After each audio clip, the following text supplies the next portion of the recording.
everybody. Welcome to another Rungren Radio Virtual Vision. It's been a long time, Cruiser Mel. It has, Doug. I haven't seen you in a long time. It's going to be fun tonight talking to Scrote, finding Yes, it all is. about this. Special guest Scrote. We're going behind the scenes of the Celebrating David Bowie tour. If you don't know, Scrote is kind of one of the main men, if not the main man behind the whole tour. So he could tell us about all the overseas stuff that's happened, the local stuff, what's happening, what you can expect, why you should go, who's in the band.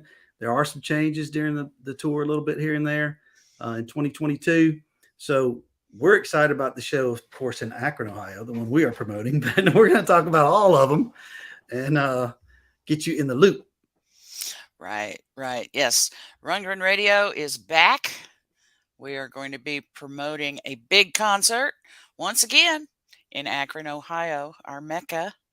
And it's going to be this Celebrating David Bowie tour. That's right. I think Todd's behind me somewhere. There he is. Yeah. So there's a web link if you want party tickets. It's October 14th, our party. 3 bands: Intoxicats, Secret Society, and Throw Money. Intoxicats, really? Yes, with Michelle Rungren, of course. So it'll be a lot of fun. And then we have the Celebrating David Bowie gig, which is doing pretty well at the Goodyear Theater this year, not the Akron Theater. We couldn't get it. It was already booked by Blues Schools or whatever it's called. Is it Cool Blues School? Whatever. Blues Clues. Blues Clues. I haven't got a clue. Okay. So they got the Akron Civic, but the Goodyear Theater is a good size for this show. And we're going to have the party there as well. So you're going to party on the stage where the band's going to be the next night. Can't get any better than that. Ooh, doggy. Yeah. October 14th and 15th, Akron, Ohio. Be there. That's it. So let me give you another website. You can see stuff on Celebrating David Bowie, but when it's Todd related, he's doing other stuff as well. This is the website. This is EJ's. And the reason I say to go here is I was sending people to Ticketmaster, but I figured out there are some shows that did not make Ticketmaster. For example, there's a show in Buffalo. The reason it didn't make Ticketmaster was because it's a general admission show, one of the few. And so they couldn't do the VIP deal on Ticketmaster because there's no seats. They did VIP. They just did it like we did, where it was not tied to seats. So there's a Buffalo show. They just added Cincinnati. That's going to be the final show that was advertised for the tour in November, first week in November. So that is a good site for everything, Todd, for tours. And then the Celebrating David Bowie site is where you get the tour information as well and other information about the shows. So, Cruiser Mel, do you recognize this shirt? Todd in Texas. Oh, yes, very, very clearly I recognize that shirt. Do you know why I'm wearing this shirt? Why I picked it? The significance of this shirt? I really don't know. So this was in 2007. Who was the drummer that evening? Michael Urbano. That's right. Michael Urbano. That's the first time we met him. Yay. He's going to be on this tour too. I love me some Michael Urbano. I can't wait to find out how he got involved in the tour. You know, he ended up touring some with Todd. He filled in when Prairie was doing something. And then did a ton of work with this famous Italian musician, tons of stuff overseas. I mean, what a great guy and a great drummer. So it's going to be a lot of fun seeing him again. And it's just an all-star lineup. I think the favorite quote that's been said about the tour came from Scrote himself, our guest tonight, that they're going to have 3 guitar players wearing it out. So, you know, that is going to be pretty awesome. Yeah. If you like guitar. If you want a piano, Todd, SOL. But guitar Todd, guitar Adrian, guitar Scrote, that's going to be a lot of fun with Michael Urbano. I'm all about it.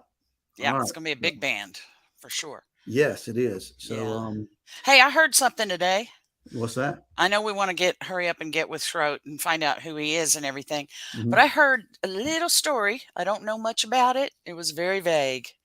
But there's some Todd fans, single Todd fans, who are getting ready to put together a website, maybe an app for utopian singles. That's so right. It's a good idea. You know, I don't got no ring on this finger. So anyway, be ready, because you never know when we'll get the news on that, and we'll give it to you first right here. Right. Any other Todd news when you talk about anything else? Haven't really been thinking about Todd. Oh yeah. I got one thing too. One last thing to mention about the party, and then we'll go ahead and get into our important stuff. Joel Owens will be throwing some type of party at his house on the same day as the David Bowie gig in Akron. with bands like Conduit of Humanity and Joel's bands and Mark Moe and all those folks. If you want to play, reach out to Joel. If you want to come and just hang out, lives on the water out there, very close to this hotel we're staying at and the venue. So that'll be like, I don't know, 1 to 4 or something like that. So give you something to do during the day before you get ready to go get cleaned up for the concert. Very good. Oh, and don't forget the party Friday night. If you're coming, the theme is glam, tiki glam. Well, tiki or glam, unless you can figure out a way to merge the two. I think you can. Maybe so. Right. Who knows? Let's do it. All right. Let's get on to what people really care about. Quit talking. All right. Mr. Scrote, what's happening? Hey, guys. What's going on? Yeah, not much. What's happening with you? Oh, trying to stir it all up and bring it all together. It's quite a tour ahead of us. Oh, yeah. I know you've probably been asked this 1,000 times, but it's quite a unique nickname. I'd love to know where it came from. I'm glad you asked and not me. Well, it actually came out of high school in high school band. And everyone had kind of different names as in high school band might do, we had one guy who had dry hair and ended up being called Sod. And then he had a cousin with full lips that they called Tubes. Ridiculous high school band stuff. And my legal name is Amen, which became, we do a pig Latin. It was, so it would say everything with SCR in front of it in high school. So it became Scromen, which became Scrotum, which became Scrote. And then I'm a musician, and then I wasn't even thinking about it, but I went on, started touring, and that came up, and everybody loved it. And then once you start touring with a name like Scrote, it's all over. Stick with it. I had a feeling, I was kind of thinking, surely it doesn't have anything to do with that, but apparently it does. So there you go. It does, but it turns out that, after going along for a while, I looked into it, and it's really, it's a known nickname for a punk or a ruffian. And the first time I saw it, and in England for quite a while, I think the 2010s, maybe a little before that, it was Scrote was like a kid who would stay up all night at raves, and then I found it first used in the book The Choir Boys by Joseph Wambaugh, 1975. Became a hit movie, and it's about corrupt LA police and that whole kind of thing. And they talk about the young Scrotes hanging out on the corner of houses. So when I found all that history connection, I was like, okay, I'm in. That sounds okay. good. Yeah, that's and and I've done a lot of touring, underground touring, and indie touring all over the world, and one-off things. So it just all kind of fit. Nicknames can be. I didn't think we'd keep going, but what the heck. Yep. So nicknames can be good. People always like to say them. Helps them remember you. Well, I found out Scrote is very yellable. Yeah. What's up, Scrote? Well, that's how I'm going to get that. I get that at shows. Scrote. Yes, it's easier to say in the back or something. Easier saying Bundini, which would be a good. Yeah. Yeah. Well, you mentioned high school, so I want to ask you about your college years, because I understand you went to University of North Texas, which is about half an hour north of where I am in Dallas right now. Oh. I didn't know you were down there. Yeah, well, I am. Doug's in Alabama, but okay. Through the beauty of internet, we're all here together. Right. I have to ask. Yeah. Were you a member of any of their 1 o'clock lab bands or any of the other lab bands? I was in the lab band scene, but I'm more of an experimental guitar player, even though I studied jazz performance there. And my degree is in, I'm actually degreed in music, in 20th century composition. So I have an orchestral background and experimental electronic background. and jazz. And so I did lab bands, and I also then they picked me out for being a good reader, to put in this ensemble. It's kind of a, dare I say, elite ensemble of guitar players. And at that time, it doesn't exist in the same way now. But at that time, it was 15 guitar players, bass and drums. And all the guitar players play big band charts where they take all the horn parts. Mm-hmm. And guitar players aren't known for reading linear lines like that.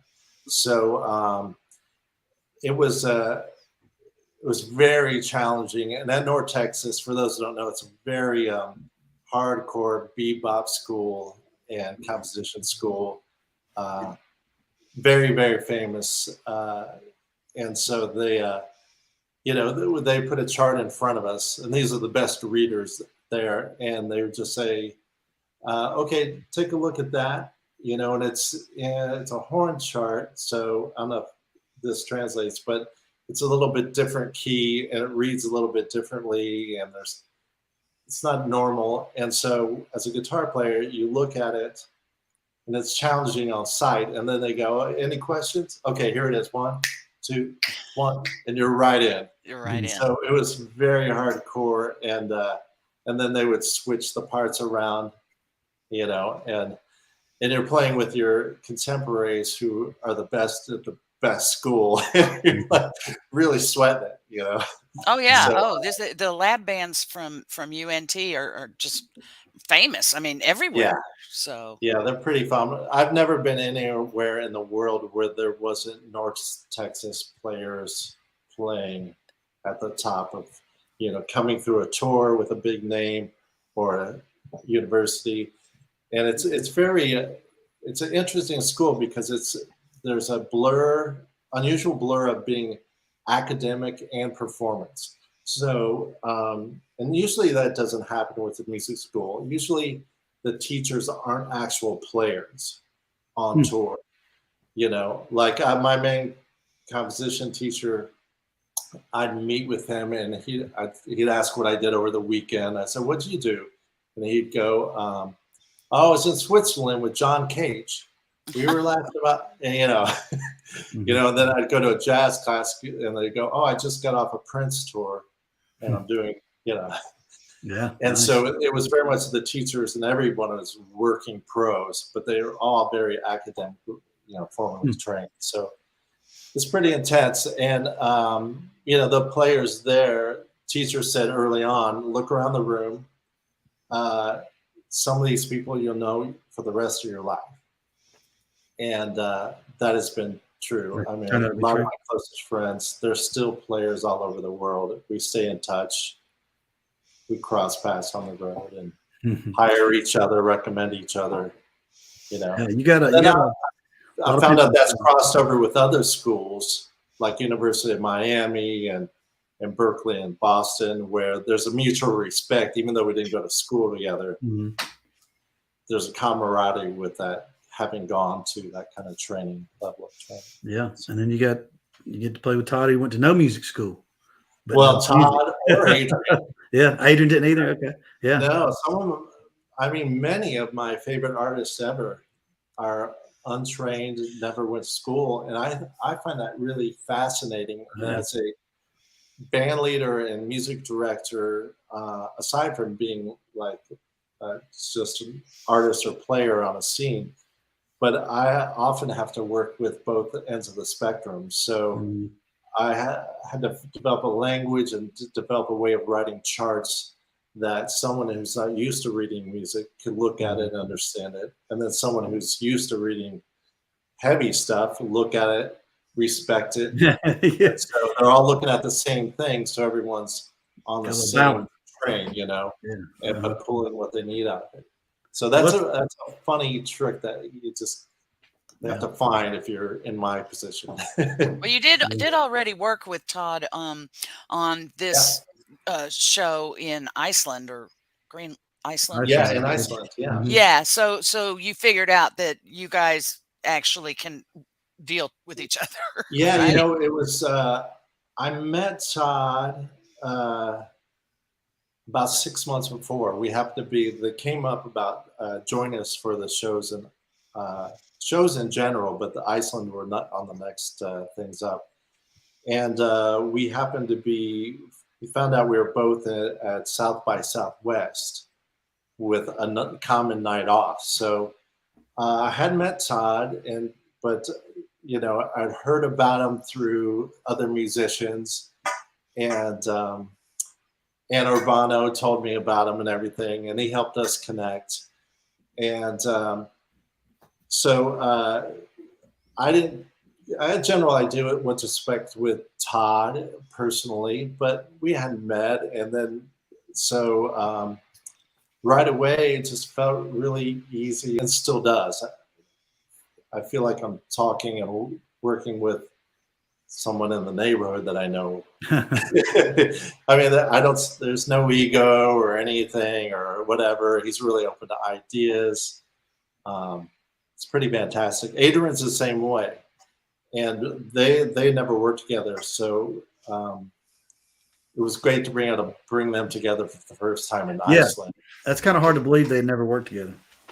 I know. You crossed paths somewhere. Similar soldiers in there. Where did you meet Adrian? Adrian, I met a couple of times randomly through the years at different things, not in a way where he would particularly recall. And I'm a huge Adrian fan. Big influenced me as a guitar player and a singer. And it came up, I'd met him at NAMM show. I don't know if you're familiar with that, North American Music Merchandise. And then when celebrating David Bowie, accidentally broke out and started becoming a bigger thing. And I thought about doing it internationally. I talked to Gary Oldman, who had done some shows and who I'd been working with for a while, and a couple former Bowie band members. And I thought, you know, I'm only interested if Adrian does it. Oh, yeah. And so somehow I got connected, and he said, oh, yeah, I'm all in. Has he done all the shows that you've done so far? Ever since then, yeah. Wow, okay. Ever since then. We did 2 shows that, our first show was a month after David passed, and it was really supposed to be for the LA community, my circle of friends that we'd worked together, artists, musicians. Sure. Kind of a cathartic experience because everybody was upset and, you know, just didn't know. And so people reached out to me, why don't you do a show? They knew me for putting on shows in this group. And so we threw together with one rehearsal, 70 performers, 40 tunes, 3.5, 4 hours long without stopping. But in this, you know, we're in LA, so that meant Gary Oldman and Steele, and Ewan McGregor and all that. And that was supposed to be the end of it, but it went, before I got home, it went viral around the world. And so people started asking to do other places. And I didn't plan on it, so I just took a minute, and then I took someone said, well, hey, why don't you do it in San Francisco? And so we gave all the money. We raised like $10,000 that first night. And so I took to San Francisco about 2 months later, and same thing happened, went viral on Jerry Harrison from the Talking Heads. And Gary Oldman came out again, and Angelo Moore. Angelo Moore's been everywhere from the start. And then so same kind of thing happened. Then I talked to Gary Oldman. I said, you know, he kept hearing about it. Like, well, you know, we could take this internationally. I think I can make that happen. And I thought, for me, it was that, you know, at that point, the first couple of years was completely, Bowie's such a funny character that even a year later, people needed closure somehow. And so for me, it was just for the fans to connect and have something to come together, remember him. And so, and to raise money for various charities, completely just for that. And so in 2017, and I called the estate, made sure we were going to step on their toes, and they said, that's great, you know. And so put it all together in 2017, the big international tour, starting on the 1 year anniversary, the 1 year birthday, the first birthday after Bowie's passing in London. So of course that sold out in 2 hours, so 5,000 people. I bet. And then we went halfway around the world doing that. And again, that was, that's it for me. But we got so many offers. We came back in 2018 and took it around the world. Yeah, that's hard to switch to go overseas for stuff. You know, I had somebody text me, wanted me to ask you, make sure I ask you, and it's a good time for it. So this person was friends with Ian Copeland, and you had Miles Copeland as a big part of this. When did he come in, and what's his main thing? Yeah, it's it's a funny thing. So we went by the end of 2018. 2018. At the very end, we had Todd on, and we did the orchestra, choir, the band in Iceland. Then we went to South America, and Todd went a different direction. Unfortunately, we wanted to go together in South America, but he already had plans. And then for 2019, nobody really knows this, but we had planned to go out with Peter Murphy from the band Bauhaus. And he had a medical crisis, so we had to cancel that fall. And then in 2020, we talked about doing the tour we're doing this year with Todd. And so talked to Todd, and then we had it pretty mapped out in 2020, and then COVID. And then at that point, I'm thinking, well, maybe that's the end of it. But it still kept there. It kept going. We talked with Todd, and we're like, no, we'll figure it out. We'll get this. And then last year, and at that point, I'd been running the whole thing and leading the band and everything, you know, with various help. Then last year, came across Miles' name, and that he was doing some other tours, producing tours, and we connected, and it turned out they do exactly what I don't want to do, and I do exactly what they don't want to do, all the creative and pulling all the musicians together. So it was kind of a perfect match, and it has been ever since. We get along, the teams get along really, really well. We get a similar vision, and you know, with Miles on board, nobody's going to mess with Miles, and everyone's amused just to hear from him. I was wondering, because, you know, I was going, okay, this guy's a musician and he's on the business side of it. That's extremely rare, but I see you got Miles. He'll do that. You do the musical director part, mix in a little business. Good relationship. Yeah. So I still kind of oversee the whole thing, and but I'm able to let go. And it's kind of a nice position because they're doing the work, but since I've been doing it, I understand what they do and they're doing. And I think that's kind of why we get along well. Because normally I don't really know many people who are musician first, but who could do budgets for a tour internationally and work with agents. And I don't even know anybody like that. But that doesn't mean I want to do that stuff, but it's good that I know it. And so they can take that off my hands, and I can focus on musicians fully. I also do creative, you know, I do graphics and videos. Can we expect to see some of that behind y'all's performance? Yes. Well, performance on this one, we won't have video at this point on there. We will have video probably from rehearsals and behind the scenes that will go online, that I think people will really enjoy. We had some of that in Iceland, and I even liked watching it, and I was there because our tour manager at the time took video looking from side stage. So you'd see the back of us playing, and you might see us communicating together where you normally wouldn't. Oh, fans love that. Oh, yeah, he went backstage in the dressing room, and like at one point he ran into Adrian, who didn't know he was on camera, and Adrian started dancing. And then he realized on camera, he goes, "Oh, you're recording this?" Yep. So it's fun stuff. It really captures this group, which part of, I think, the extraordinary is that I've always tried to avoid just crazy egos and, you know, just sour apples, you know, in the crowd. And that couldn't be more true of this whole group, you know. Todd's super easy to work with. Adrian is. Angelo's as fun as could be. Couldn't be nicer. Angelo Moore. Right down the line. So everyone helps everyone out. So what I tell people a lot of times is what happened in Iceland.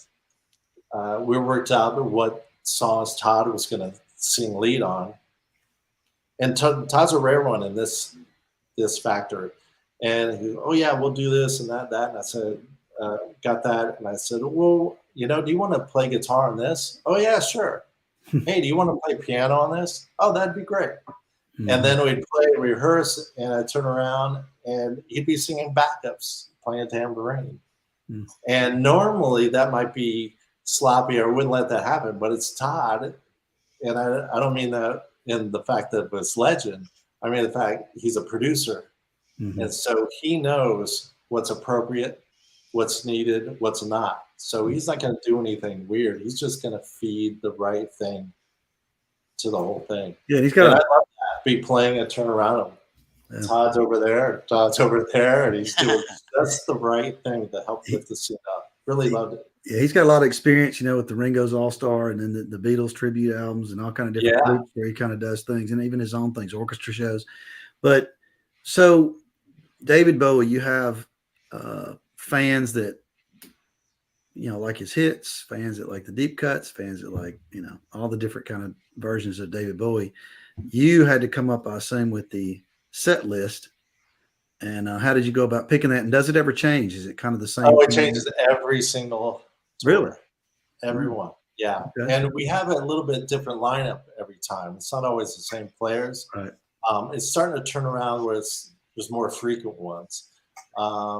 Like I say, after the first couple shows, since I reached out to Adrian, he's been on every show. Angelo's been on every show except one snippet where I wasn't even on the run of shows, you know. And then and our saxophonist Ron Jubla has been on from day one. So there's a few corner ones, but that won't always be the case because everyone on board they're full-fledged artists on their own who release records, including myself, all the time. So it's a miracle to get this kind of gang together for 6-week run. Yeah. But so I have to I have a certain idea in mind, then I cast towards that idea, and then I have to massage it a little depending on the final cast of performers. And yeah, it's 5 decades of Bowie. The genre is all over the place, and there's so many hits and so many favorites that it is quite the chore, not only to pick the set list, to trim it down to a certain thing, which ultimately always leaving out some big hits because there's just so many. Mm-hmm. But then you have to, or I have to, find a way where it all works together, not only musically, but as a show. Like, oh, Todd sings this, Adrian sings this, and so comes up to sing this while Todd's playing. It's a whole choreographed kind of stage flow. And then on top of that, I really think, well, especially with Bowie, it's very theatrical. There's an element of that, you know, I want to add to it. So I don't look to do just Todd coming out and sing. Okay, Adrian come out and sing. And like on this one, you'll see, hey, let's me, Todd, and Adrian trade solos on this. Or, hey, let's have, hey, Todd, why don't you come out from the side of the stage in the middle of the song and play that solo? You know, different things. You know, Todd's doing a singing a song with Angelo Moore, Oh, nice. which was his idea. I was like, man, that's great. And Yes. so then I do segues. And on this particular tour, we've done a lot of what called kind of deep cuts and fan favorites. And Adrian really influenced this tour. He said, man, when we do the US, let's do it just as many of the big hits as we can do.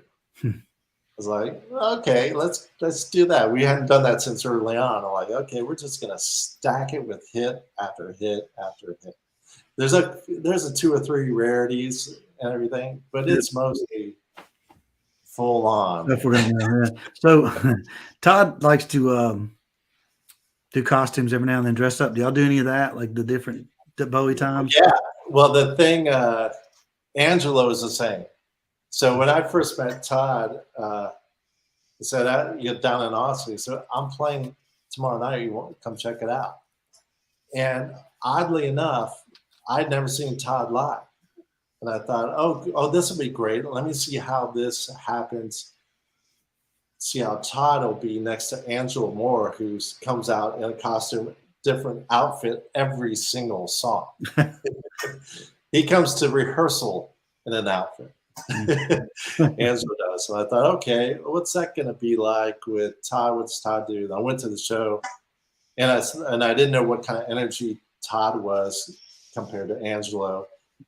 And I think about that stuff when people are coming and going off stage. And so with the show, and Todd's jumping all over the place, and he's wearing all this stuff. And I thought, well, fits right in. And when we played Iceland, Todd came out and all white. Then he'd jump off stage, turn around, and comes over here. He's wearing something completely different. Like, okay, this is a crazy crew of people. Yeah, Indeed. And, it's super fun, and the whole show is meant to, honor Bowie and the music, but not in a, sour kind of way. I very purposely call it Celebrating David Bowie. Yeah, it's a good name. It's supposed to be have fun, and then there's poignant moments and poignant songs. But I'm looking. My first concern is that the band are all having fun. Oh, I don't know how. I don't know how you can't. Yeah, that's first. You know, and you then the audience will come along. Right. Yeah. Well, you think of David Bowie's music, and it's very visual music. He Yeah. created so many characters, Yeah. Jeannie and Major Tom and all that. Every song kind of had a different character. So you better watch those guys in the band. They're gonna be dueling costumes or something. Yeah, this show is pretty wild because this tour we have 5 lead singers for the first time. 5 out of 8 of us are lead singers, so including myself. So that was another thing with the set. How do I feature Todd and Adrian appropriately? Not give them too much, but also give some ways for everyone else to shine. And so it's an amazing puzzle. Yeah, it's a good problem to have. Too many singers. Yeah, and talented. And everyone plays multiple instruments, so I like that. And that's where I want to give the audience as well. Where we're not just standing around playing our instruments. People are switching off, and there's people duetting that you'd never seen duet before. And they're moving around the stage or changing instruments, and different people are backing different people. And then we'll have lighting designer and some things. So this one, more than anyone before, is a show. And like I was saying before, when the first couple of years, I was really 1,000% doing it for fans. I didn't make any money off of it. If we scored big money, I was giving it all to charity. This one, any extra thing that's going in a show, and it's more me having fun, which I have fun producing shows. So I'm kind of doing it for me now. So you get to produce a show with all those people, sure. Yeah. So now that's that's good for everyone Yeah. else because I'm pushing me to present something that I'm really proud of a show and something unique. The whole tour, and actually, probably city to city. So how did you bring Michael Urbano into it? You probably heard us talking about it. I meant to say too. Michael Urbano, he was on our second show ever in San Francisco. I used to live in San Francisco, and so that's why I took the offer to do our second show there before we went international. And Michael was one of the drummers, and we hadn't met before, but I had heard about Michael having worked there in LA. He was just one of those characters in my scene that was always around, but we hadn't connected on something.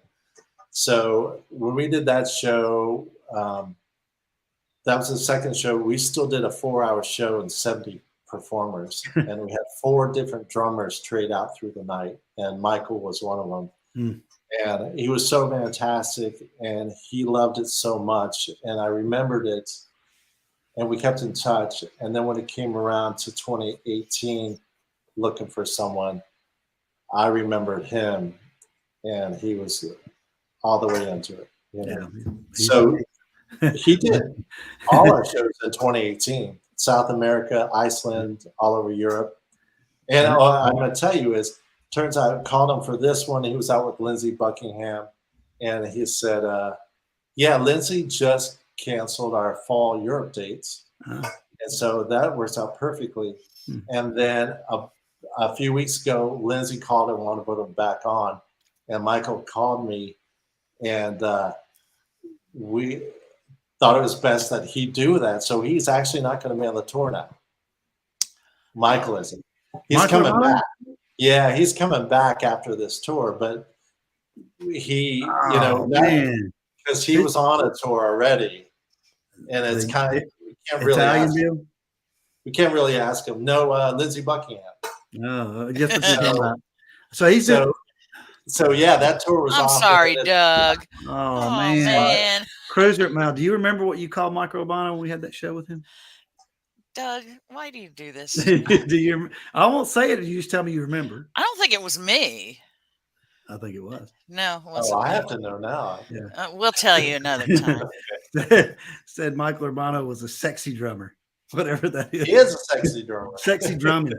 Yeah, it was interesting. Anyway, yes, he is. Yeah, he's great. So you know why? Because he's got swagger, and he's rock and roll. Though he's extremely skilled.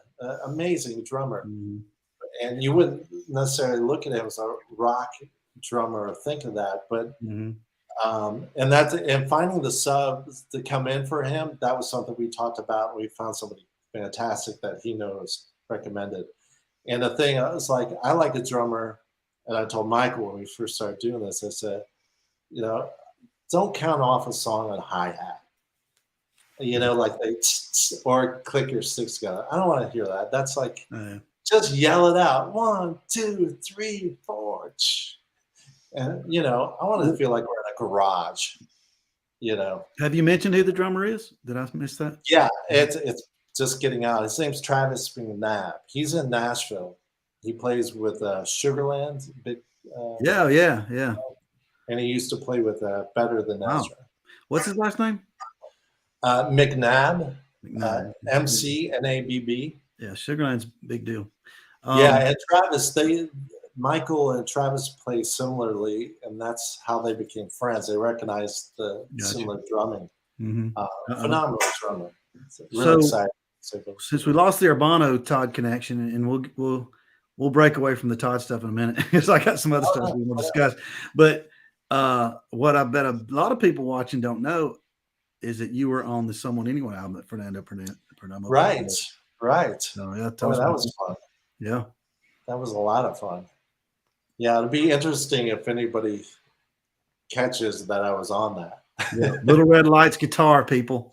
That's right. Yeah. Lead guitar.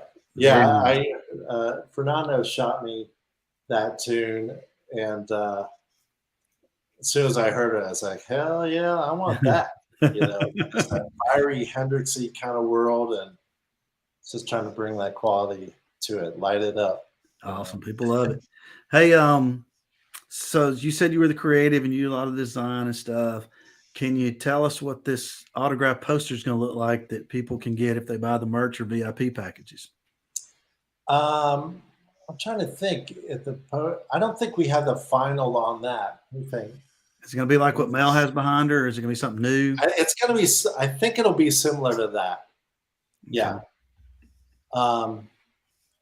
If it's gonna, I think it'll be. If it's not that, it'll be very similar to that. Okay, cool. I love that. I think it's cool. Mhm. Got to use cool. silver I Sharpie. actually did that design.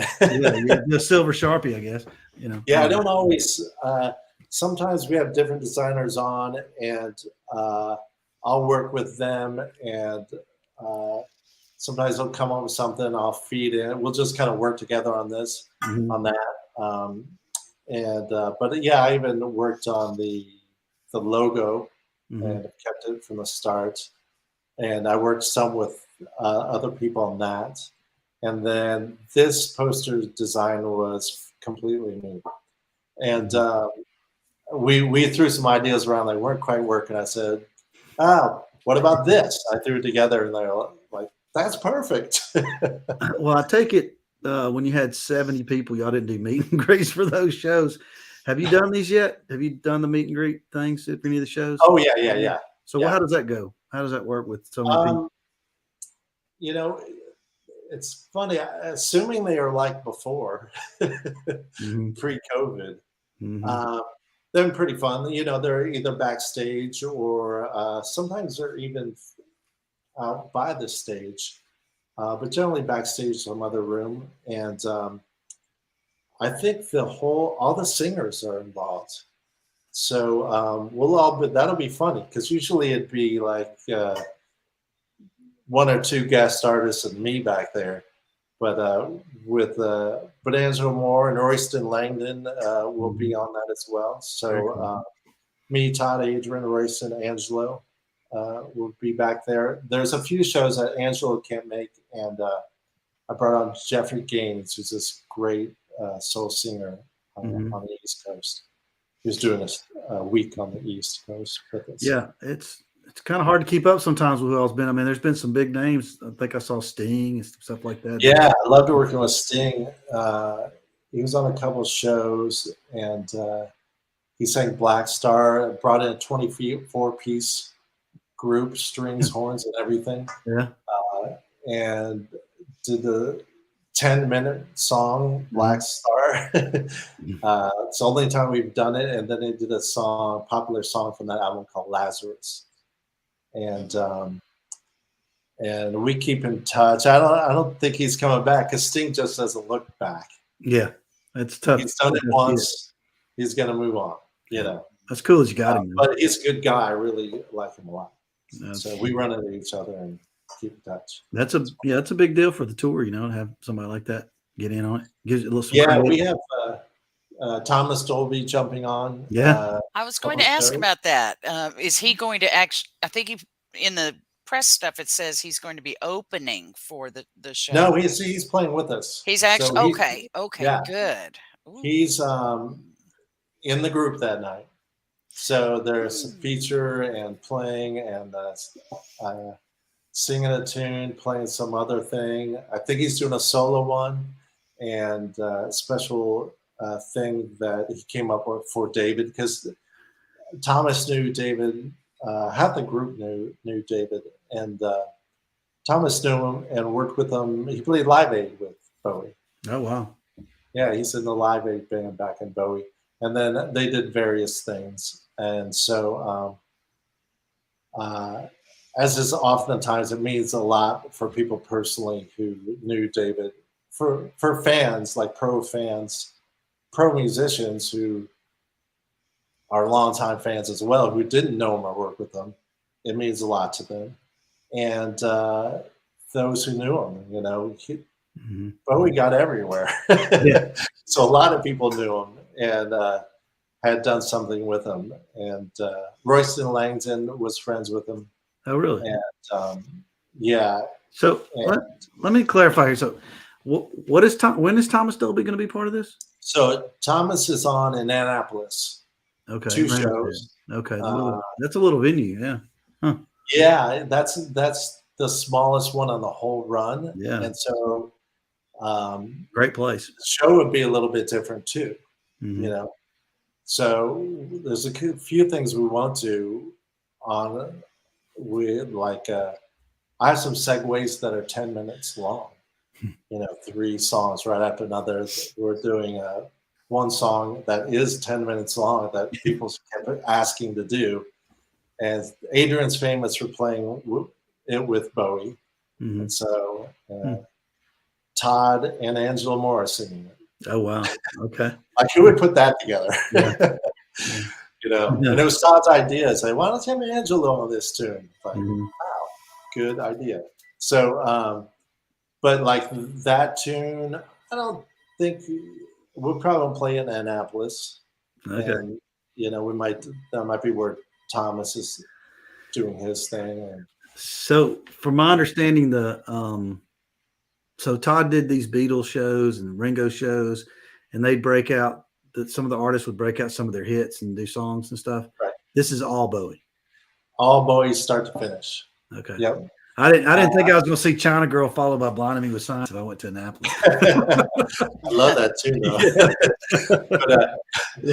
But, yeah, we've never all these years and all these places, because there's so much Bowie, you know. Yeah. We've never not played a Bowie song, Mm. you know. And I was going to say too, we're looking forward to in Chicago. Ava Cherry is one of the guests. Okay. She sang on Young Americans and dated David for a while there. Mm-hmm. And she's still a great singer. She had worked with Luther Vandross and Stevie Wonder and Shaka Khan. Mm-hmm. She's still making records. Mm-hmm. So I reached out, and she's jumping on with us in Chicago. Mm-hmm. Something else too, where on this tour, I don't know if you know, Spirit of Harmony Foundation is on the whole tour. Mm-hmm. And they're going to be on every show, advocate for music education. So it's great to connect with them again.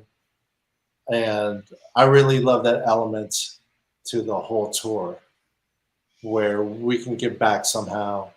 And like I said, I'm formally trained, and so it's fun to support that as well. Yeah, I remember your first show there was a lot of money that went. I think Spirit of Harmony was one of them, but till music charities, the one in Iceland was a big fundraiser.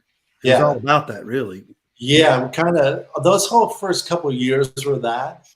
You know, it's a different kind of thing, and it was nice. I mean, it was of course, disappointing and weird for COVID to come in and wipe everything out.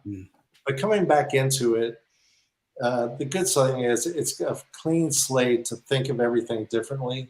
Mm-hmm. And then to be able to keep going and do it bigger, I had to bring on somebody like Miles.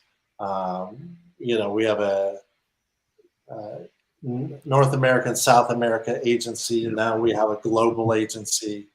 We're going to do it for a while. And you so 30 shows in the United States. Yeah, man. And with that, I kept going, well, let's keep that charity element to it wherever we can. Sure. So I was really excited and happy to have Spirit of Harmony on board, and in that particular capacity of music education, So it's really fun. And it's one that the whole band, of course, rallies around, even those who aren't trained.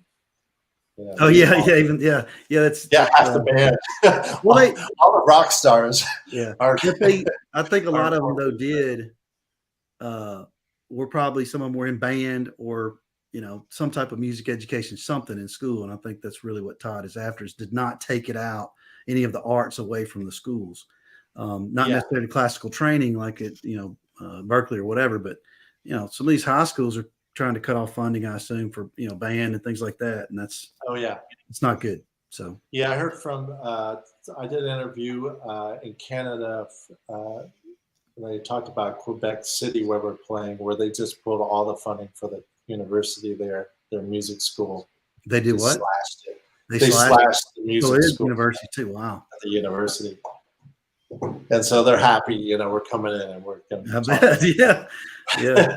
you know, and it's a great thing because even if you don't go to school, just that it's the conversation about it generates and inspires musicians, even if they're not in school, you know. Yeah, I mean, So, what kind of rotten person doesn't want their kids to appreciate music? I mean, come on. yeah, in Canada, apparently. crazy to me, you know. Y'all are doing 3 shows in Canada? We're doing two. I don't know how we aren't playing in Toronto because that's a big Bowie town. Or Vancouver. But you know how these go. Yeah, it's a mix of availability and offers and routing. So sometimes the offers are there, but they're not in the right routings that we can't make it. So yeah, we have possibilities in the South, and we're not doing much in the South. Maybe and we have a lot of offers. Yeah, maybe Toronto didn't like it that you were in Buffalo. I don't know. You know. Hey, I never know that promoter, you know, radius thing. So that kept us from, you know, releasing some of the dates. We had to. We're well aware. Yeah, you would know. Yeah, we had. By the way, 2 super shows about the Akron show. And, 2 Todd shows in near Akron, and then Adrian Belew was in Cleveland. I was like, yeah, right. Well, we're all excited about the Akron show and impressed with the work you've done on the Akron show. It's going to be fun. Y'all going to see a very unique audience situation there. Fantastic. It's can't wait. Can't wait. And you're doing a party the night before. Yeah, the night before. We would have invited you if you were going to be in town. You'll be in Chicago, with the young lady. Yeah, that was kind of a bummer when they announced that, but you know, you got to do what you got to do. Yeah. You know, and are you doing something before the show in Akron too? Somebody's house they're going to do. They're going to have a party. Yeah. Oh, that's cool. So a lot of the fans, it's kind of grown a lot over the years. Are musicians and they want to play together. So we have several tribute bands, and then sometimes we have, you know, just people getting together and jamming at some of the parties. We usually have a jam room at the hotel where people can get together and do things. And then there's a group called Conduit of Humanity who they've recorded some albums together, and a lot of them are Todd fans that have got together at events. So there's just a lot of musicians involved. And so Joel is one, and he's going to have a bunch of people at his house, have all the equipment set up, and you just come in and get in on whatever you want. Yeah. It's very unique. I would join if I You would love it. Yeah. You totally might do that part if you get into Chicago early enough. Depending on when y'all do sound check and all that stuff. But this tour is like, you know, it's part of the COVID thing, and just we're relaunching completely. So and then with all that, we had to put all these shows like crammed in there. I mean, we have 5-6 shows a week. I think we have one stretch which was like 9 in a row or something like that. Which means we get into town, sound check, play the show. You know, I know. So Todd has this thing where he typically won't do 3 shows in a row, but he's singing all the songs. But do you worry about some of your people having issues with? Normally, that's with Adrian as well. He's typically doesn't want to do more than 5 shows a week. But like I said, the whole show doesn't rest on that person. Right. So it's a lot easier to get going, you know. You probably got plug and play too. If Adrian didn't want to do a song, probably somebody else could step up and do it, I would assume. You know, you got enough singers. You know, I've thought about it, and I'm kind of prepared in certain ways where if backup plan there is any kind of problem that we have so many singers that we can kind of we might be able to fill in. It's tough. Bowie material is really difficult vocally. Really? So it's because in the early days he was much higher voice, and then lower, and then when it came lower, he has this kind of chesty crooner kind of thing. So he has this high rocker thing and a crooner thing, and not everyone can pull that off. Todd's able to do it. Adrian can sing everything of Bowie's whole catalog. and Angelo can. Royston probably can. This is Royston's first tour, so but he's great. Like I can't. I have certain songs, and they have to be in a certain kind of way. And most singers that on board, it's been like that. Yeah. They kind of have their area, style, or range that fits really well. So that limits what they're going to I have one of those. It's called mute. It's called monotone. Anyway, how long do y'all sound checks usually last? I mean, you got to have this. You're doing, I guess you're changing songs, so they got to go a little bit. But well, this one it's been different. So like in Iceland, we hooked up with the orchestra. We had to play like the whole show at soundcheck. So yeah. At different times, if we had a lot of guests on, we might have a 2-3 hour sound check because it's the only time we get everyone together. Right. On this, we're moving fast. We're not having that many guests. We are in certain towns, and we'll announce that more fully in September. Different things, people are coming out. So we'll have to get into town and run songs with those people there. But outside of that, the band will be really well rehearsed. The show is made to move because we have to move fast. Mm-hmm. So we probably won't do much of a sound check. Well, and most the band doesn't care generally about sound check, but the singers usually don't want to sound check long, save their voice. So we'll keep it very short. The sound guy cares about sound check. Yeah. Yeah. We're bringing all our own gear. Daryl Hall cares about sound check. It won't change every night, so you can set up pretty fast. So you're going to try to do more special guests, so like Chrissy Hines from Akron, Devo, the band's from Akron, Peter Frampton from Ohio. So you might just grab Doug. It's obvious you're giving hints here. Where does Chrissy live these days? Yeah. I don't know if she's in Akron still, but Yeah, correct. Nielsen was going to sit in Chicago. Ooh, and it turned out Cheap Trick picked up European dates. So we have a few that are planning to come in, but we really can't confirm to make sure there's, till we go next month, make sure their schedule doesn't. This sounds like fun. Yeah. I'm excited. So we have a question from our chat room. Oh, okay. They're refusing to come in and ask themselves because everybody would know why they're asking, but they want to know who's playing bass. Oh, the bass player is Angeline Saris, and it's her first tour with us, and Michael Urbano's suggestion. Oh, really? So, I said we need some more females coming on stage. I said there's only a couple spots left, and he said, "Oh, I know this girl in the Bay Area who would be fantastic." So. I checked out her video and looked at her credentials, and as soon as I saw that she played, or still does, work with Narada Michael Walden, who is a uber legend behind the scenes, big producer and a very, very famous drummer, jazz drummer, worked with Jeff Beck and Mahavishnu Orchestra, and all the players know who he is. And then he also produced Aretha Franklin, Mariah Carey, Whitney Houston, wrote hits. And when I saw that she works with him, I was like, well, you can't argue with that because you can't not be great and work with him. And then so I listened to her play and I talked to her and I thought, super pro, gets it, and it's perfect fit. So we're really excited to have her on board. She gets featured in Bass Player magazine regularly, so they know her. Some players know her, and I think fans will love her, especially Bowie fans, because Bowie is well known to have a female bass player in his last band, Gail. Yeah, we know a few of those. They'll probably like that.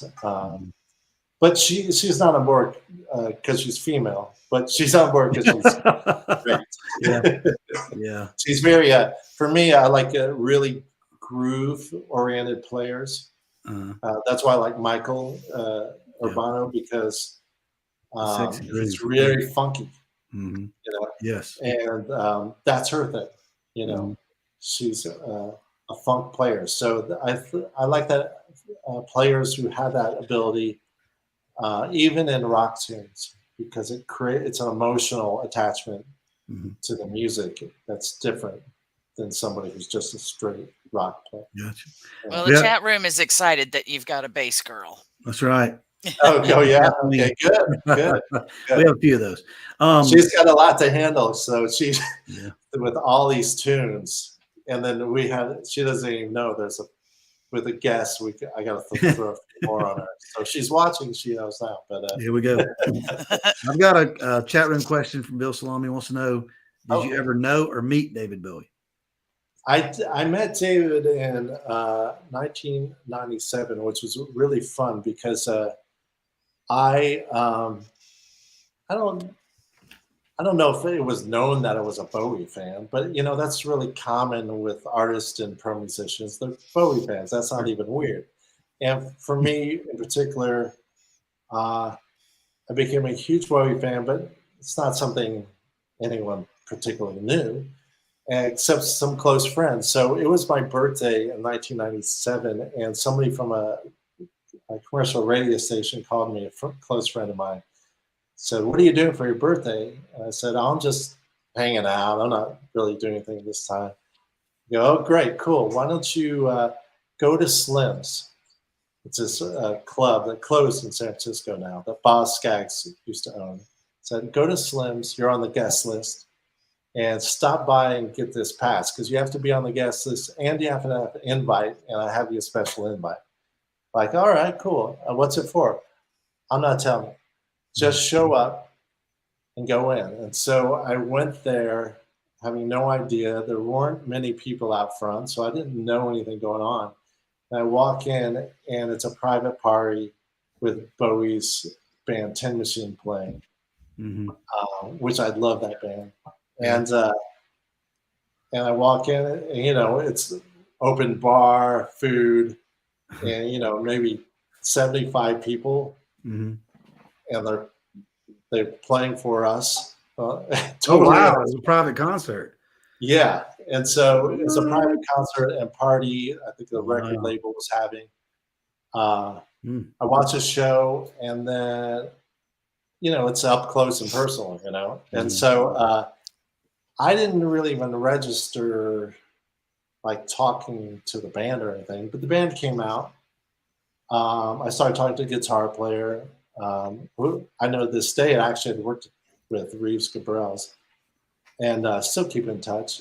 And we're talking, a couple of other people, and then coming up the stairs from backstage. And I played at this club many times, so the downstairs was the backstage. So I'm facing the stage, talking to Reeves, a couple other people.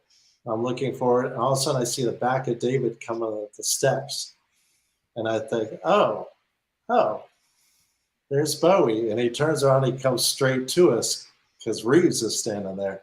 And he walks up, and I'm just like, whoa, he's coming over here. Like, this never crossed my mind, even in this small setting. And I thought, oh, wow, okay, what do you do? It's like, so just hung out, and we just were in that circle talking, super nice guy, unbelievable. And him and Reeves had a really special connection and really related on art and architecture. So it's fun to hear them talk about stuff like that. And just hung out and then was around all night. So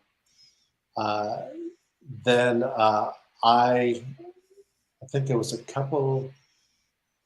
I think somewhere around that time I got a call to that Nine Inch Nails guitar player had left. They were looking for someone. So Larry Lalonde, the guitar player from the band Primus, said, "Hey, Scrote, you would be perfect for this. You want to go?" I said, "Yeah, okay." And he goes over and tells Trent that I should be the guitar player. And so I got a call to go, "Hey, we've got a new record, new tour." And at that time, I was going out with my own band. So I thought, well, I better go. I don't see how this will work. And it's kind of lining up, but I'm going. So I met Trent and played Trent, and there was a couple other people coming in to play. And I knew right then that one guy, it's like, well, he's the guy. And sometimes you just know. It's like, yeah, it kind of makes sense, but that guy really makes sense. And he turned out, he became the guitar player. And then after that, a few months later, I'm at home, and it turns out the tour was with David Bowie. Oh, and the guitar spot was to play what Adrian played on the 9 Inch Nails record. I was like, wait a minute. Oh, man. I would have known that going in. Yeah. That would have been a whole different inspiration. I'd be taking Adrian parts to go out with. Oh, no. So do you know the Todd connection with Tin Machine? What's that? Do you know the Todd connection to Tin Machine? No, I don't. Do tell. There is. So Tin Machine had Hunt and Tony Sales. Yeah. Oh, yeah, I do know this. Yeah. Who were on the first 2 Todd albums and were part of the original Mark I Utopia. Yeah. So anyway, right. we tried to get them to come to this shindig in Akron, but that didn't pan out too well. So I've met Tony and his wife. I don't know if they still live here, but I think they're in LA. Yeah, LA, and Hunt's in Austin. Yep. I know. I have friends who work with him. It'd have been fun to have them come to one of these shows. I hope they do, because it'd be kind of cool for them. But Scrote, Scrote, do you while we're asking about connections, do you know the connection between Todd and Royston? I do. And I knew you would know that one. I knew that. Reznor too. I thought of Royston because his band Space Hawk had the song "In the Meantime" in the '90s, and I loved it when it came out. I think that song was like '97-ish. And as soon as I heard it, I thought, wow, that's very glam Bowie. And without trying to sound like him, had its own thing, but it was very reminiscent. I'm like, wow, that's a great song. And I always thought of that as like an era-defining hit for the 90s. And then when this kind of came around, I thought, well, I wonder what he's doing. And I looked up and saw that he was doing solo shows around, and he did another band, and he was still doing things.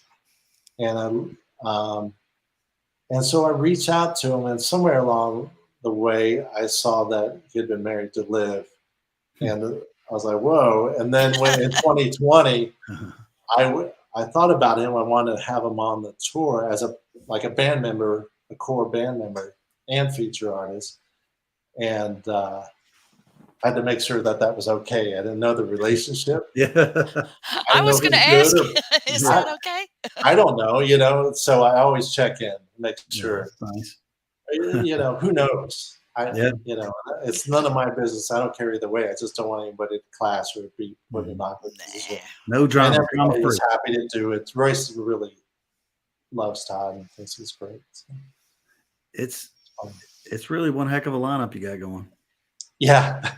Well, what I've always been known for and will take pride in, if there's not a wow factor, it's probably not mine. Yeah. I wanted to, on the surface, go, wow. Yeah. Who did this? They're doing what? If I explain to somebody, it doesn't feel like, how are you going to do that?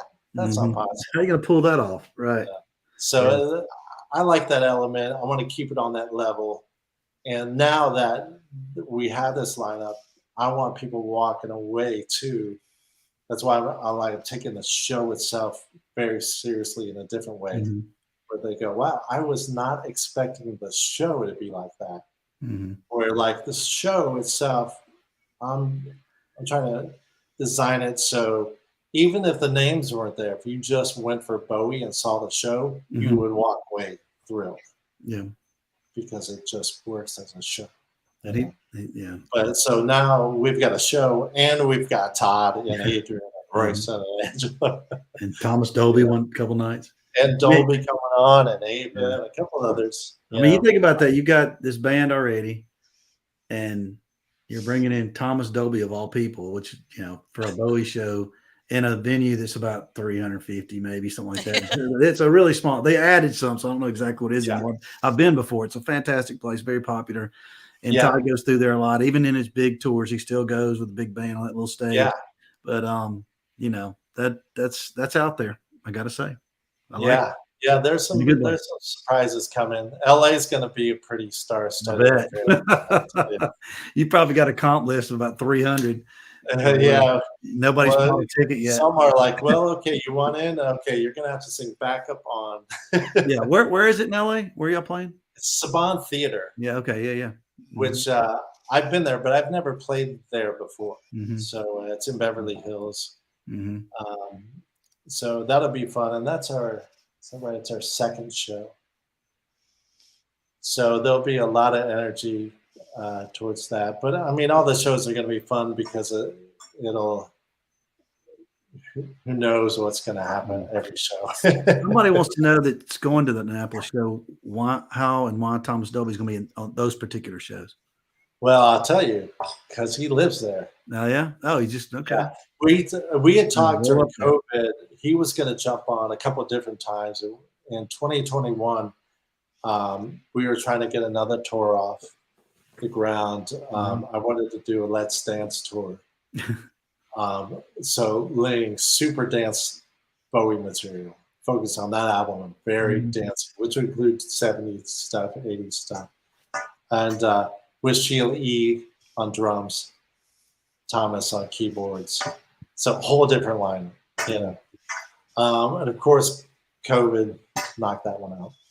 So me and Thomas had been back and forth, and even in 2020, I talked to him back then. And actually, I think that's how Thomas and Adrian ended up on Todd's record. Because it connected both of those and about the show, and like, oh, do you have Thomas's number? How do I get a hold of Adrian? Yeah.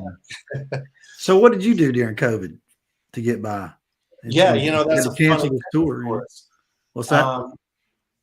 Typically, I split my time between releasing my own records and producing shows. The producing shows has always been a little further down the line until recently, but for years I've really split between playing shows and producing records.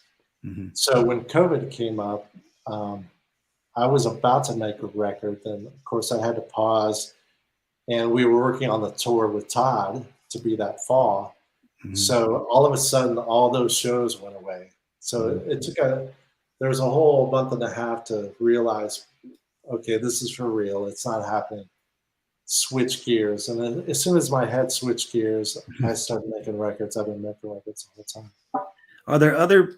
I have 2 records I'm trying to finish before this tour. Yeah. Well, how do people get those? Just go to your website, I guess. No, they're different artists. One's out of Texas, actually. A bass player named Bubba Hernandez, who used to play, still does sometimes with this Grammy-winning world music band named Brave Combo. Who's in that for 20 years or so. And then another one's a children's theatrical production, and I'm writing the music and producing the soundtrack for that. And then I have a record of my own. I put out 3 or 4, so I was able to go in the vaults during COVID. Not only do other people's records, but wrap up 3 or 4 of my own. And then I have one that is for the first going to be available probably in December, but most likely it's going to be available on this tour, the people on this tour. I was about to say you should take it on the tour. Yeah, it's going to be, that's going to be first crack. And I think, I don't know about Todd, but I think so. Maybe Todd will have some on this tour, and Adrian will, and I think all the singers will have one record for sale on this tour, which is really great to me because we're not only doing Bowie, we're supporting music education, and we're allowing fans. We're not playing Todd or Adrian music, but you can buy one of their records too. So we're supporting each individual artist as well. Very cool. Are there plans? Somebody's asking in the chat room if there's plans for any kind of recording of this tour that would be released, or a film, a video, DVD, whatever. Yeah, we will be we'll be recording along the way, and already I've been talking to a label the last few months about releasing stuff, not only of this tour, but through the next few tours, just the different guests and everything. Okay. Have a compilation of performances that are released. And for filming, we're only allowed per the estate. We're not allowed to do anything for rebroadcast. And so we can do one night only live stream. And so have we even done it? Well, we did that once in 2017, 2 shows. And so after per COVID, now some venues are set up to do that within themselves. So we haven't talked about that, but I don't, well, we talked about it, but not, we didn't make any plans yet, but that doesn't mean that's not going to happen because it keeps coming in. I'm seeing people ask for Yeah. Everybody wants DVD for some reason. Yeah. And it's a little more possible. So yeah, down the line, there might be releases. We released one song from a 2016 performance, and we have on a division of Universal.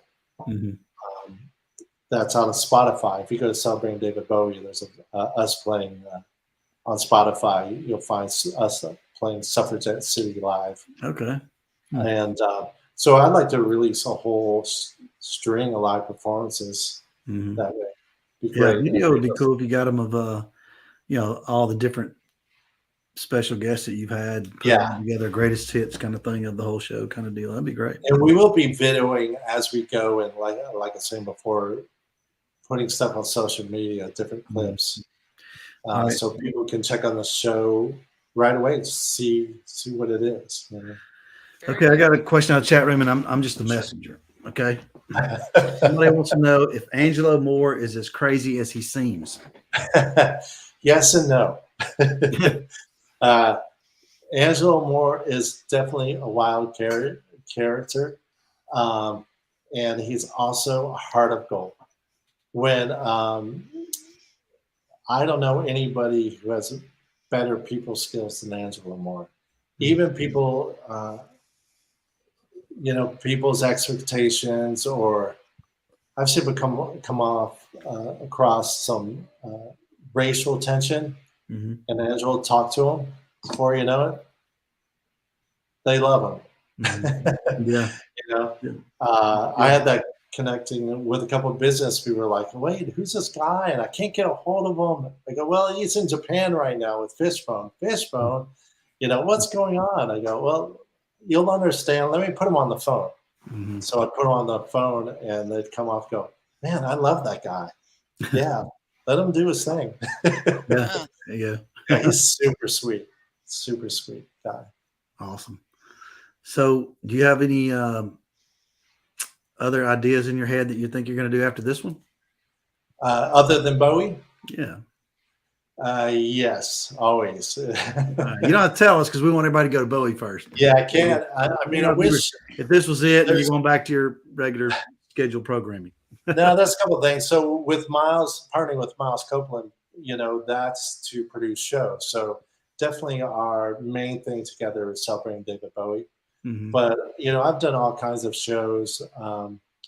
So just kind of fish around. It all has to kind of line up in the right way and the right people to launch something. The Bowie thing came about because I was doing shows in LA that were getting attention kind of all over, of doing other artist catalogs in a similar way, where we did Miles Davis with some players who played with Miles Davis. And that was one of my favorite ever. And that's out on Spotify. If you look up Scrote on Spotify, you'll see that one as something that appeared on Electric Miles. That's one of my favorite recordings I've ever done. And we've had interest in taking that internationally. Totally different vein. We've done a show with Fela Kuti Music. Did Peter Gabriel several times with Lyle Workman. Yeah. We kind of partnered on that, and that was pretty epic. We love Lyle Workman. We talked about taking that on the road, but we'll see. Yeah. It's that weird thing of schedule, timing, and the right cast of characters. If I get 2 or 3 of the core people on board, that kind of puts wins. So Scrote on Spotify, but if you put it in Google, you'll get some weird ads on your Facebook. Just saying. Who knows what will come up? Yeah. Oh no! Be careful on Google with that name. You know. Spotify, it's okay though. It will pull up. You'll find some stuff. I turn the ball over, and then I'm not responsible for all that other stuff. But you know, people always say, "Well, they always remember you." yeah, you're not gonna. Yeah, you're gonna. They remember when you turn up. Then they never forget you. Well, I know everybody's looking forward to this tour. We're especially looking forward to Akron. That some of us, especially me and Mel, and everybody's going. Very exciting and fun. Yeah. So you'll both be at Akron. Right? Oh yeah, of course. Yes, sir. Mel, you'll be there. Okay, good. And we got a lot of people here. They're going to be at the Annapolis show. They're thrilled to find out that Thomas Dolby's going to be there. We have cool. Boston people in here. Great. It's going to be good. We Boston's going to sell out. We're going to have a lot of sellouts. Yeah, I like the Cincinnati choice too with Taft Theater. We tried to get it one time, couldn't get it because it was already booked. But that's a good place. Cincinnati would be a good add-on. We're thinking about maybe doing a party around that one because I think that one's on a Sunday maybe. But it's that's the final one then for sure, it's right? 4th. Oh no, that Cincinnati's it was the final one announced. Okay. The final tours shows on November 13th in Phoenix. And we're on a stage in the round. Okay, because we got somebody that was going out of the country that was hoping it'd make it to mid to late November, so I'll have to make sure they know about that. Yeah, no, we're about November 13th. And if you, like you're saying earlier, if you go to celebratingdavidbowie.com, you can see the whole schedule and tickets and all that. It's a long tour, or busy tour, October 6th until November 13th. That's a lot of shows in a short period of time. It is. So party bus. We're going to be darn good. Take your vitamins. How many buses you guys? Yeah. Well, I know I'm getting in shape in all ways. Practicing, singing. I sing about 5 tunes myself. So that's a lot in 9 days, 9 shows in a row. Yeah. Everyone's and I sing the least amount. Everybody else has 7. Oops. I've got, and plus I'm singing backup on almost all of them. So, how many tour buses y'all have for this thing? It's double-decker 15-person bus, which will be full and busy. So, because I wish I could come to the parties. Yeah, you guys nice. We'll try to throw one in Cincinnati for you, maybe. Please, we like Cincinnati. It's kind of fun.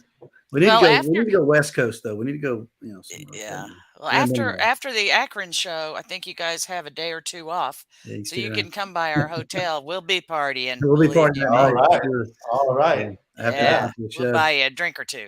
There you go. I'm the guy who would make it. Well, then come on. Yeah, that's awesome. So what are you looking forward to the most of this tour, and what do people that are going should they be looking forward to the most, you think?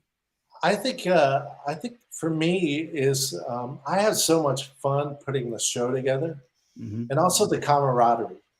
Like I was saying, this group, everyone, there's no ego, so it's so much fun to be playing and Adrian will look over at me and go play the solo, and I'm thinking, well, that's your solo. You played with Bowie. Yeah. He goes, yeah, you play it. Like, well, okay. Why not? Whatever. I didn't really think I'd be playing with Adrian. One of my favorite players ever. One of my biggest influences, and then playing Bowie music. So it's fun doing that, and Just remember your days at University of North Texas when they threw you in the deep end and said 1, 2, 3, play. Oh yeah. Oh, I can't tell you that much. And also we would memorize things. So they would lay out a song, and they say, take a look at it. Okay, yeah, and I'll have all the chords in the form. I said, do you have any questions on that? No. Okay, hand it back. you had to memorize it in those few minutes, all the chords and the form. And these are jazz tunes, so pretty heavy. Hand it back, we play the tune, and you're with your peers, so you're really sweating it. And then they go, okay, let's change keys. Okay, we're going to do this in a different key. Ready? Okay, we're doing an F now. One, and you got to change it instantly. So that was tough. But, you know, when I got out of college and shows like this, I am so busy arranging the show and working, producing the show, you know, and with the staff and overseeing. I'm simultaneously working on the music. A lot of times I don't actually play it until right before the show. But with those skills, I can memorize it all incredibly fast. I've done like 72 tunes before in just 2 days, memorize them, solos and everything. And so that all comes from that kind of training. That's right. All right. Very good. Well, Cruiser Mel, I got 2 more questions. You got any left that you want to ask before I get into it? I've had so much fun. Okay, you go ahead, Doug. All right, so Scrote, I'm going to ask you these, not for myself, but we have Sure. The folks that listen and watch these things are kind of cultish, as Todd is calling it. So I got to finish with some Todd stuff. So, oh, great. Yeah. What's your favorite Todd song? And as a musician, is there any song of his that you find challenging and kind of unique that he's done that's harder or, you know, crazy or whatever? A lot. Yeah. Todd's you have a favorite song? Todd's like David's a freak genius. Yeah. I have, I'll say, okay, I would typically, you know, it's typical to pick something rare, you know, to prove your worth or your depth in the catalog. But I got to say that my favorite Todd song is "Hello, It's Me." Yeah. That is a lot of people admit it. No, I mean, there's so few songs, and I was telling my wife, I got married during COVID. So I was telling her that there are very few songs I hear over and over, and I never ever get sick. Yeah. It's timeless for sure.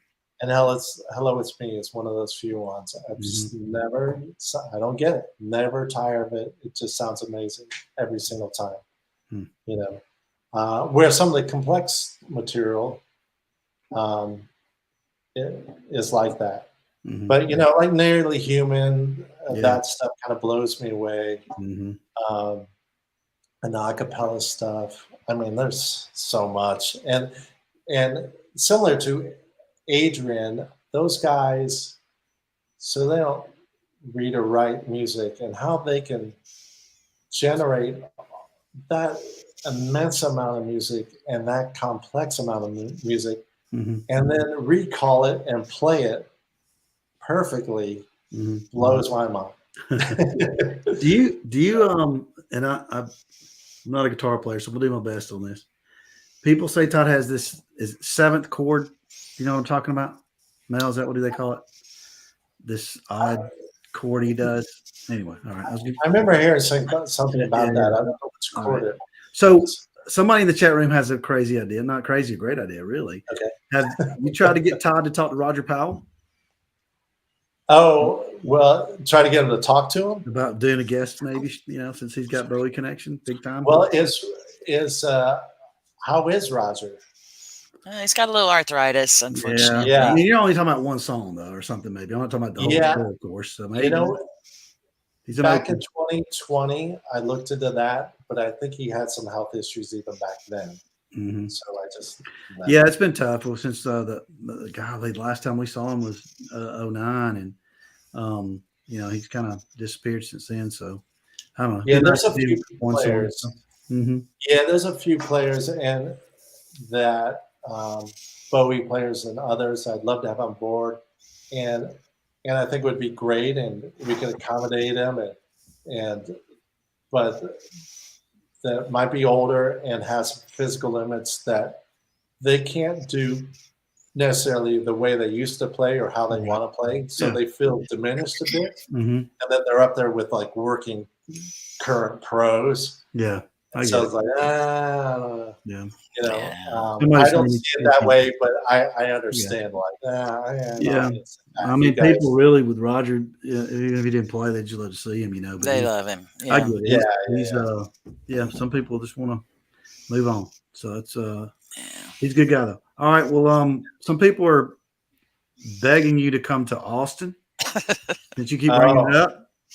Love that. So just I have a FYI. lot of history in Austin and Texas. Having all the You got to. You're a musician. Yeah, I've worked a lot there. I have really good friends who are musicians there. Uh-huh. So we had some plans through Florida and the South and Texas, and it was that whole routing thing. And then all of a sudden, at some point, it switched, and then we had to. I mean, we could have, you know, with availabilities were there, we could have done a tour for like 3 months in the States alone. Right. We have so much interest. So, Well, there's always next maybe time. next year we'll hit those. Those areas. Yeah. Portland, people won't, blah blah. Yeah, we always get. Yeah. We had some stuff holding up Northwest. And yeah. A lot of areas that I normally play in, actually. Like I'm a very major metro guy. Yeah. Well, if it goes well, you know, there may be a lot of times Todd does. They go out and do another one. I know he's done the same thing. I know Adrian's done the same thing. So you never know. Yep. We're kicking around. Trust me, it's already kicking around. We're excited good to about know. Yep. Yeah, and I want to play more in the Midwest because it seems like there's a lot of music fans and definitely a lot of classic rock music fans that love Bowie and love Todd. And I'm like, let's go out and see those and play for those people. You know, I think it would go well. You know, Akron, Chicago, and Cincinnati are going to be great. You know, it's going to be good shows. All right. Well, thanks so much for being our guest. We've kept you a long time. Thank you. Okay. We appreciate your time. Yeah, I appreciate the time, and I guess I'll see you guys next in Akron, right?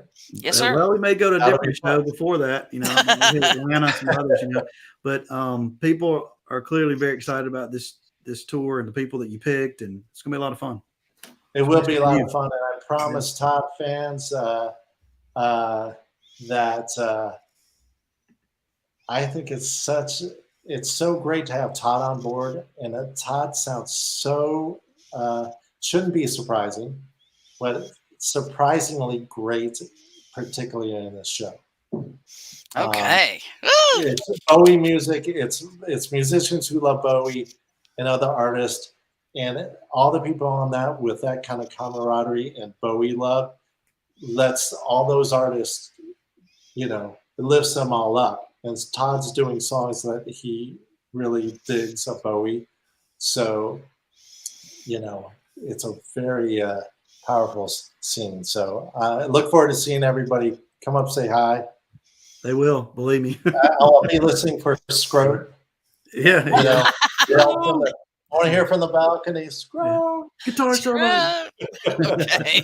Yeah, there will be lots of guitar solos going around between Todd and Adrian, me and Todd and Adrian and stuff. So if you love guitar, Bowie's famous for his guitarist, and we're jumping right in on that. Really going for it. All right, sir. And Todd's fun. Very good. We appreciate it. Everybody check out celebratingdavidbowie.com, Ticketmaster, places like that. You can get tickets. Don't miss it. You never know. Thanks, guys. All right, see you soon. Thanks, Scrote. Thanks for being a guest. Bye-bye. Take care. Bye, everybody.